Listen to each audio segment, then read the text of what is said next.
It is Supernanny Saturday. I am so excited to watch another episode of Supernanny with you guys so we can escape real life, be entertained, and maybe learn a little something. So grab yourself a beverage and let's dive in. It's like a preschool. Both parents seem to be at a loss at how to handle all of the children. Many would be.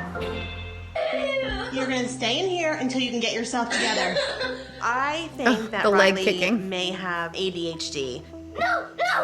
She loses all control, screaming, throwing herself. Like tantrums that went hours. Let's talk about ADHD for a second, shall we? Because this is all over the internet. You have adults now who are going, I have that symptom. I have that symptom too. Maybe that's why I procrastinate and I can't get things done. Maybe I have ADHD. And I would like to say, regardless of whether or not this child has ADHD, which she may, we can look it up at the end. Why don't we look it up at the end? When we do the update at the end of this episode, let's see if she was ever diagnosed. But regardless of if she is diagnosed, every child will benefit from the skills and strategies used with a child with ADHD. No harm, no foul. You can always implement these things, increase their executive functioning skills, and it's going to be a good thing whether your child is neurotypical or not. Right, what are you doing over here? Are you done? You ready to go up? I'm not coming. Come on. All right, get some rest, okay? I'm not going in my bed. Ooh, the first problem that Dad had in this situation was he put a big old question mark where there needed to be a very firm period. It's not a choice. It is nap time, Dad. Do not ask her because she is going to say no. And then when she says no, you're not accepting that answer. Well, you just asked her. Riley, stop. You need to rest. Riley, I'm not going to tell you again. Get in bed. Please. Get in bed and rest. You're going to lose your tablet tonight. Oh, boy. Yes, you're not listening. Jess! No. She's not listening to anything. Oh, boy. All right, goodbye. Oh, no. What you want to do is you want to prepare your child and then provide some autonomy over it. This is an example of what it may look like. There are so many things out there. Hey, we're almost done with lunch. Look at this dirty plate. Oh, it's so dirty. Do you want to help me with the dishes before nap time? Or do you want to run upstairs to your room and pick out which stuffy you're going to take a nap with? Notice how I inserted a choice, but both choices were acceptable. That's introducing autonomy. She can stay and help me with the dishes that are all yucky and dirty, or she can go upstairs and pick out a stuffed animal. And suddenly your child is no longer fighting whether or not they're gonna nap because you prepared them.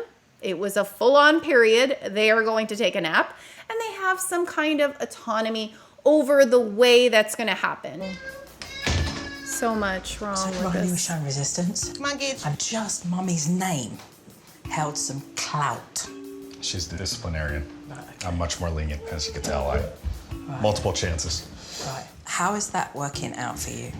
It's not, It's a lot of butting heads. and she knows it. People wonder how teachers manage to keep so many kids in line, especially a whole class of kindergartners. It's because teachers do a great job at preventing problems. Once you get to the problem of defiance, then you have to institute the behavior plan, which if you're curious what I use, I'll drop that card here.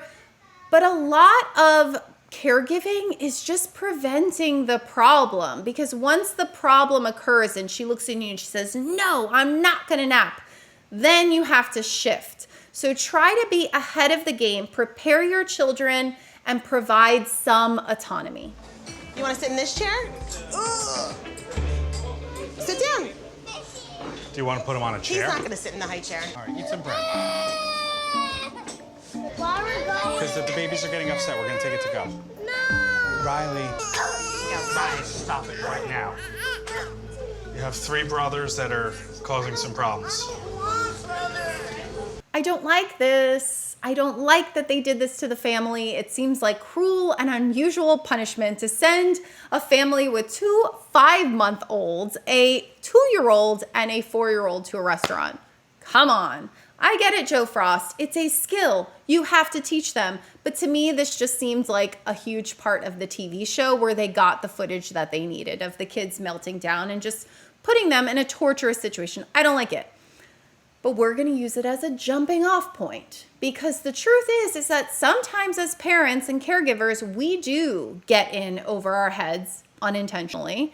Maybe we bring our kids to the beach or to an amusement park. One kid's melting, and when I say melting, they're like having a tantrum. The other kid's not. You need to leave. You need to adjust your plans. The other kid's upset because you're adjusting the plans. I'm going to give you a little tip.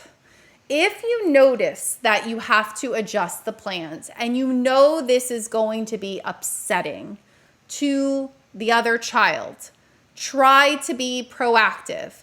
So if there's 2 adults, you say, can you watch the kids for a minute? I'm going to pull the other child away. The reason why you're pulling the child away is because you're lowering the stimulation.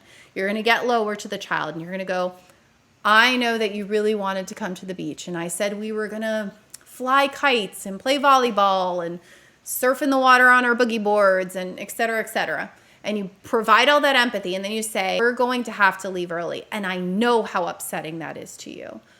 And I am so, so sorry that we can't stay longer. What I can do for you is I can do something special with you, or Daddy can do something special with you when we get home. And this is where you insert the 2 good choices.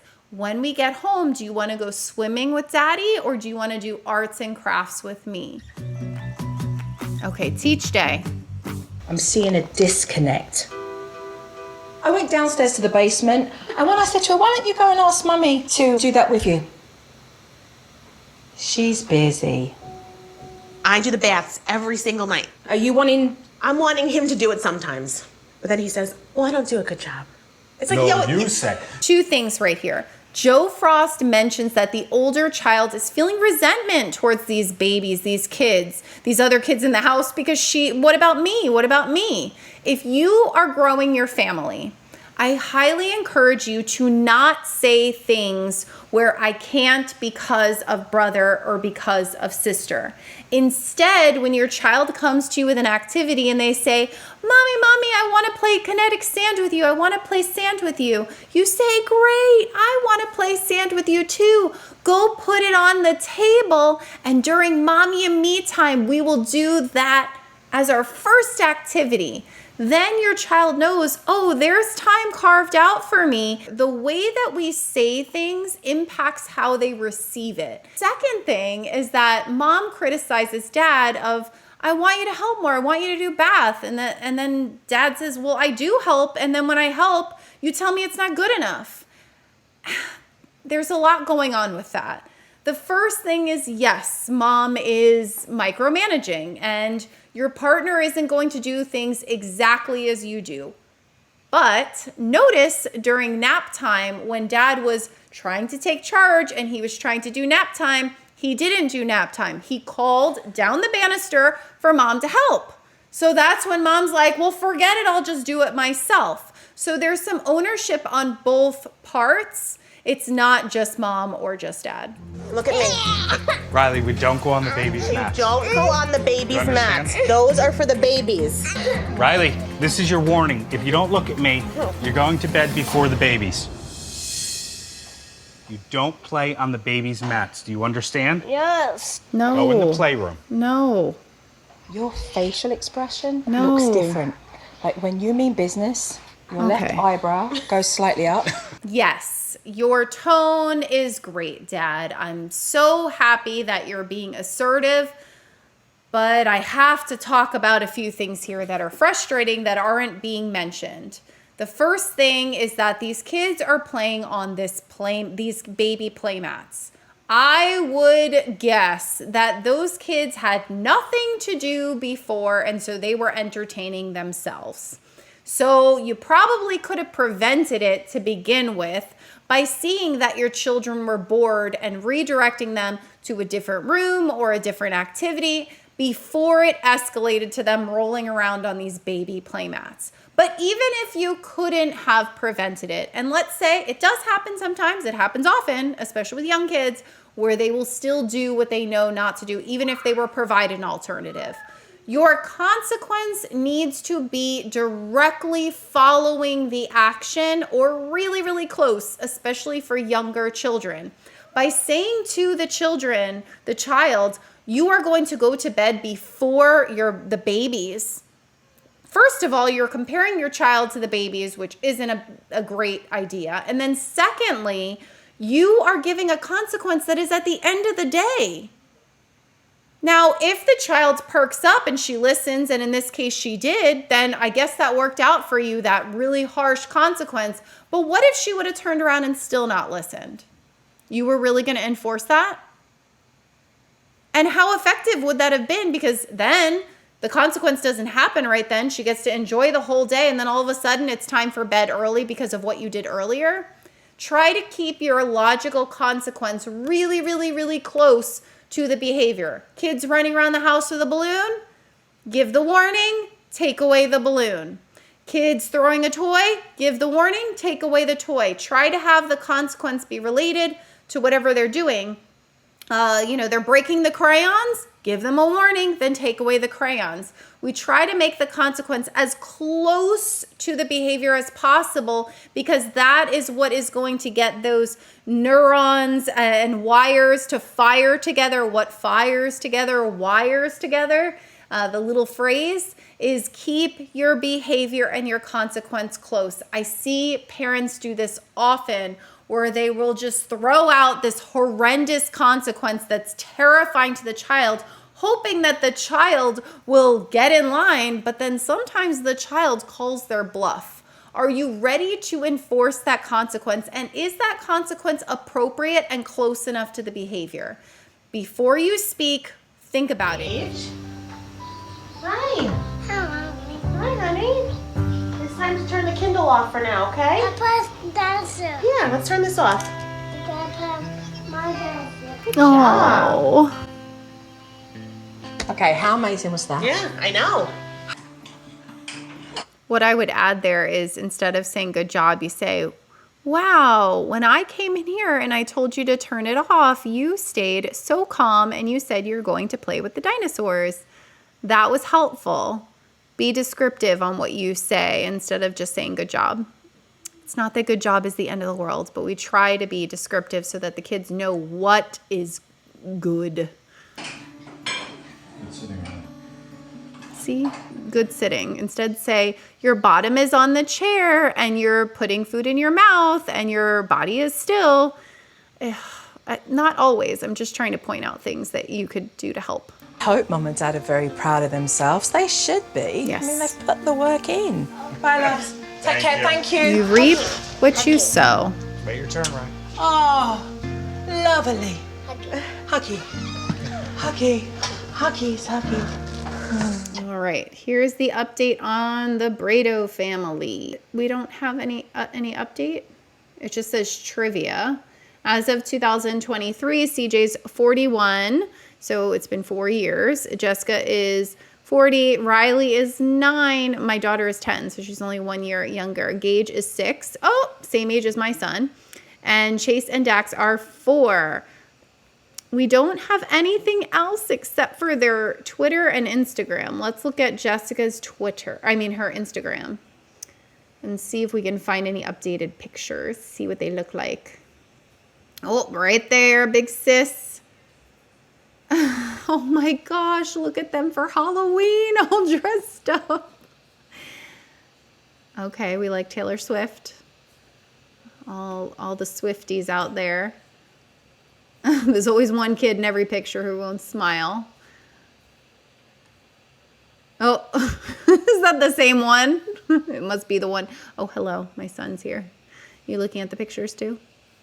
You can see the top of his head. What is that? Who? The kid who's swimming? This one? It's one of the kids that was in the episode that I was watching. That sounds funny. That one is funny, isn't it? The only thing I could find with ADHD, because I couldn't find anything else, is these are the families that have been on Supernanny who have it. They must have an actual diagnosis. Let me move this ad thing, free websites, got to watch ads. And you can see that the Braidos families listed as could most likely have ADHD. So I don't think this was updated with what the current standing is. Let me know if you know anything else about the Braidos family. I really enjoyed this. If you enjoy this kind of content, like, subscribe, and I will see you next week for a very special episode. You all voted for the live stream to be on Saturday, December 2nd. So we will be going live next week. Make sure you set all of your notification bell and things and chimes on, and I will see you then. Bye.